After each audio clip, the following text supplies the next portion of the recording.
Sinimula na ang renewal ng business permit sa Batangas City. Ang mga hindi makakapag-renew ng permit sa itinakdang deadline sa January 31, papatawan ng multa. Para sa detalye, makakasama natin live si Paul Hernandez. Paul?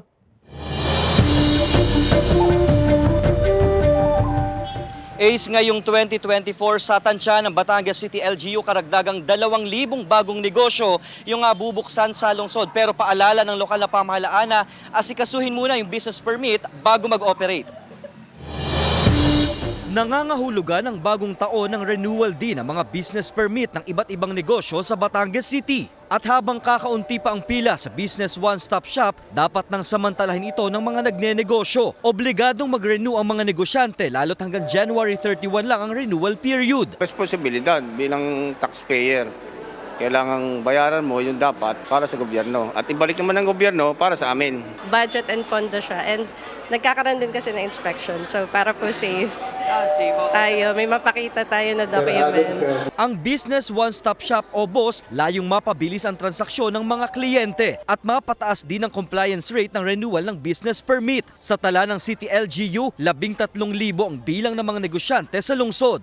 Nakapost po yung mga schedule natin dito po sa lobby at binigay rin po natin ito sa mga barangay kasi nag-conduct po tayo ng meeting para po ma-inform po sila. Ngayong 2024, inaasahang may dagdag na 2,000 negosyo sa lungsod. Babala nila sa nagpaplanong magbukas ng negosyo, kumuha muna ng permit bago mag-operate. May inspection team daw silang iikot sa lungsod. So ini-encourage po natin sila na mag-renew na po sila ng kanilang business permit at para hindi po sila abutin ng penalty. 25% po yung penalty ng total gross po.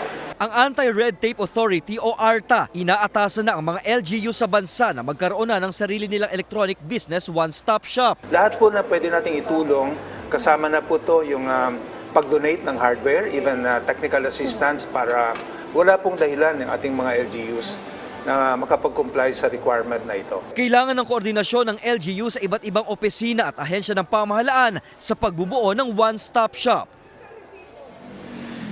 Ace, ito raw pagbubukas ng mga bagong negosyo ay pagkakataon daw para mapalakas pa yung local economy, gayon din yung pagbubukas naman ng trabaho para sa marami.